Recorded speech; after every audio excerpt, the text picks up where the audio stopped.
அழகார்ந்த செந்தமிழே, இது மனப்பாட பாடல். சரியா? அன்னை மொழியே அழகார்ந்த செந்தமிழே, முன்னைக்கும் முன்னை முகிழ்த்த நறுங்கனியே, கன்னி குமரி கடல் கொண்ட நாட்டிடையில் மன்னி அரசிருந்த மண்ணுலக பேரரசு. மண்ணுலக பேரரசு. இப்ப இந்த பாடோட பொருள் பார்க்கும். அன்னை மொழியே அழகார்ந்த செந்தமிழே. நம்மளோட தாய்மொழி அழகு நிறைந்த செந்தமிழ். அழகான அழகு நிறைந்த செந்தமிழ் நம்ம சொல்றோம். அது மட்டும் இல்லாம முன்னைக்கும் முன்னை முகிழ்த்த நறுங்கனியே, அது பழமைக்கும் பழமையாக தோன்றிய நறுங்கனி, பழமையானது. சரியா? நம்மளோட தாய்மொழி.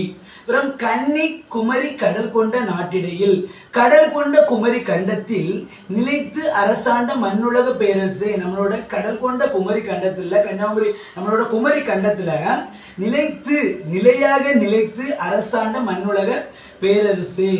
மன்னி அரசிருந்த மண்ணுலக பேரரசு. அதான் நம்மளோட கடல் கொண்ட குமரி கண்டத்தில் நிலைத்து அரசாண்ட மண்ணுலக பேரரசு. வாசி பார்ப்போம்.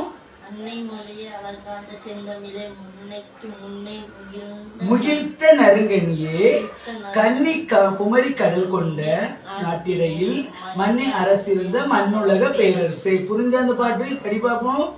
அன்னை மொழியே அழகார்ந்த செந்தமிழே, முன்னைக்கு முன்னே முகிழ்த்த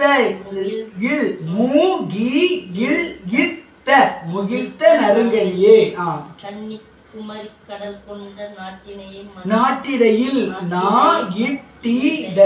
நாட்டிடையில் மன்னி அரசிருந்த மண்ணுலக பேரரசு. புரிஞ்சுலாமக்கா? படி பாப்போம்.